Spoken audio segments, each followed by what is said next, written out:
我瞄准了打。哇，基辅，去你丫的！比魏宁辉还猛的中国拳王横空出世，手中的拳头犹如大铁锤一般沉重，只要是被他的重拳命中，无论是脑袋还是肋骨或者是身体的各个部位，都将会受到不同程度的损伤。被他打得嗷嗷惨叫、怀疑人生的外国选手多了去了，此人便是被誉为下一个魏宁辉的杨华，甚至可以说他的重拳比魏宁辉的催泪拳还要猛上几十倍。尤其是面对来华踢馆的外国选手，杨华每一次都是首当其冲，毕竟他可是中国最极具有代表性的抗日奇侠。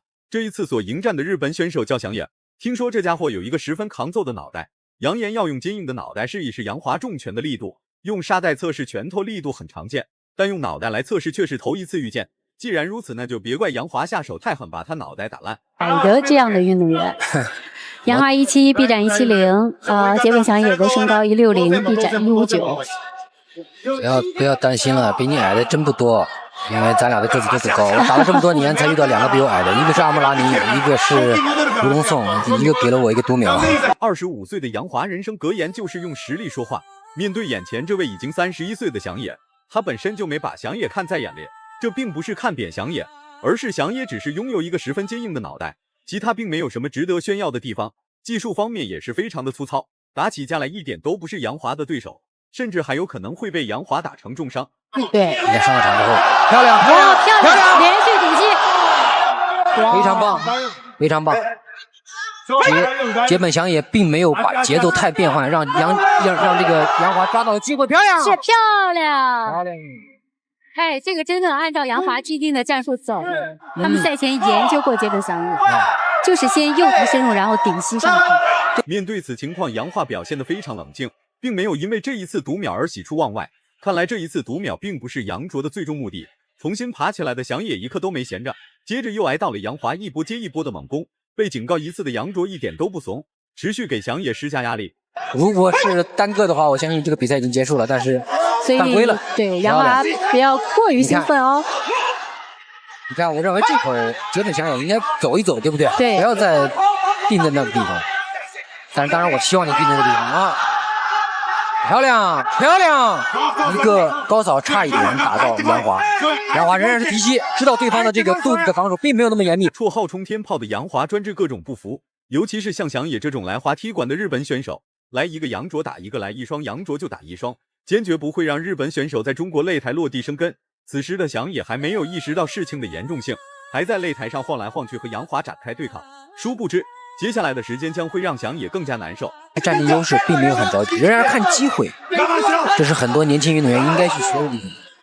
当然，我们看到这个杰本祥也很坚强，对，在被击倒3次的情况之下，仍然有条不紊的在进行着自己的进攻，没被打乱。漂亮！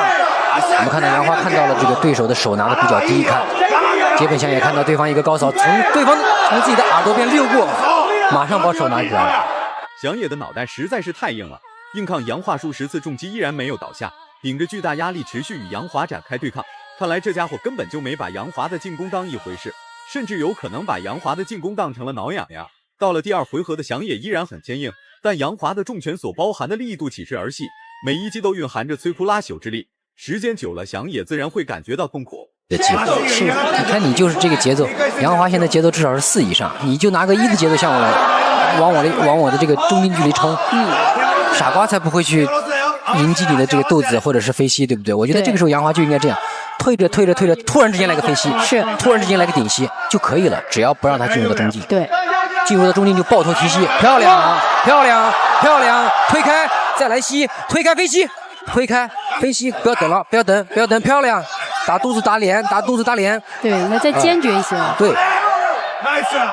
漂亮！第2回合开始了，祥野就像是一辆向前推进的坦克，面对所有的进攻他都不怕，与此同时还能给杨华制造巨大威胁。胜券在握的杨华必须要保持理智，坚决不能放松警惕，给祥野赢下比赛的机会。不得不说，祥野这家伙不愧是铁头王，脑袋就跟钢铁做的一样，无论杨华如何击打他都不会在第一时间倒下。飞膝，漂亮啊！一个蹲对，这就是身高的问题。日本选手站起来，马上向教练点个头，我 OK。他真的 OK 吗？还是不要着急，不要着急，至少要利用这8秒钟。是，直接飞膝，不要等了，赛季说直接飞膝。杨华可以再坚决果断一些，直接中远飞膝，一个虚晃，直接飞膝，直接飞膝。梁老师等的都有点着急了，直接飞膝，对，不要这么打了。就算祥野的脑袋再怎么抗揍，那也顶不住杨华持续的轮番进攻。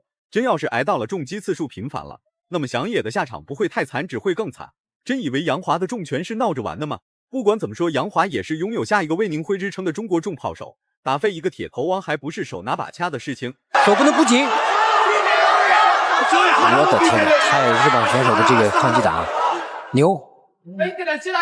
飞膝，一个虚晃飞膝，直接飞脸，直接飞脸，直接飞脸。对，触踢杨华不错，但是能不能来个飞膝啊？飞漂亮！哦，杨华现在在打肚子和打脸，是，他仍然是声东击西，没有打得很实，是这种。祥野的坚持逐渐显出疲态，杨华抓住时机所打出的重拳更猛，每一击都精准打击祥野的要害。祥野的防御开始逐渐松动，最终被裁判读秒了一次。擂台上气氛愈发紧张，胜利的天平似乎正向杨华倾斜。始终打肚子，他对方打肚子的目的就是要打脸。不要跟对方拼拳，我要是你，我就不会跟对方拼拳。不要跟对方拼拳，漂亮。好，第3回合的比赛，冲天炮杨华，龙方选手日本的杰本祥野。看一看杨华能不能够守住，漂亮，前手平勾打中。对，杨华在节奏、在拳法的精准度、在节奏的把控都不错，漂亮，漂亮。祥野的脑袋坚持不住了，就算他拥有武僧一龙的金钟罩铁布衫，那也很难顶住很长一段时间的狂轰滥炸。咬牙坚持的祥野再次投入到了战斗之中，结果5秒钟都没有撑过去。台下的教练主动弃赛投降，扔出了白色毛巾。祥野已经被打糊涂了，他的教练还算理智。真要是再打下去，就算祥野坚持到了最后，那么祥野的脑袋将会出现大问题。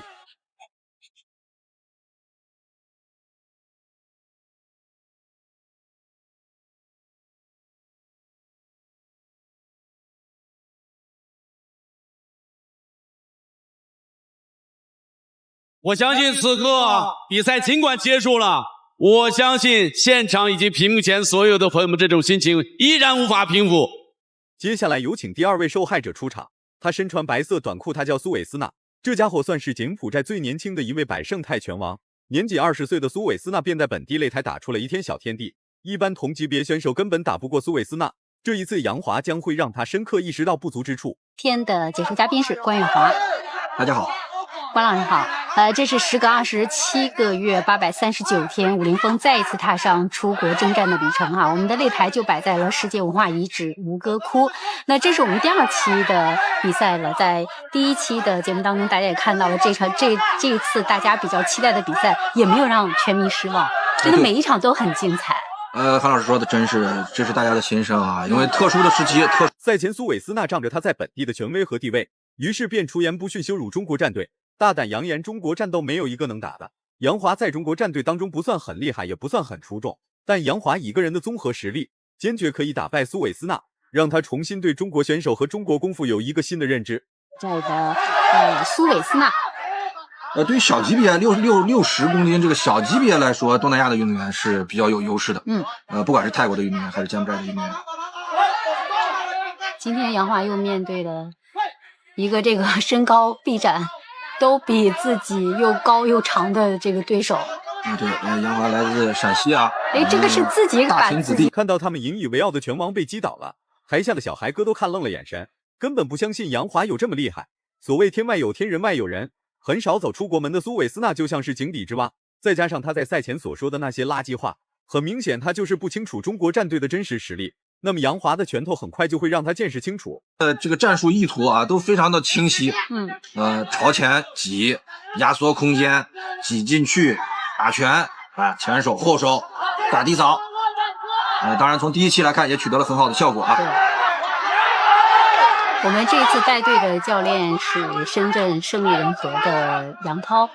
那么杨华也是这个胜利人和的队友。对，也是我们新一代的新人王，在中国澳门拿到了新人王的金腰带。杨华给我的感觉就是他有点这种放不开的感觉，好像总是感觉有一股劲儿在内里。肋骨被多次命中的苏韦斯纳还在苦苦坚持，他根本不相信杨华会有如此蛮横不讲理的重击。练习泰拳出身的苏韦斯纳自身身体硬度很高，并不会轻易被击倒，结果却很明显，苏韦斯纳捂着碎裂的肋骨痛苦不堪。用行动证明肌肤收的。这一次来自中国陕西的大秦子弟杨华，对得住自己的冲天炮的绰号啊，非常漂亮，可以看到，连续的肌肤打击，这种肌肤打击会非常痛苦，非常痛苦，很疼，非常痛苦。但是很快会。最终杨华获得了最终胜利。如果满分是100分的话，你会给勇气可嘉、敢打敢拼的杨华打几分？视频到这就结束了，咱们下期不见不散。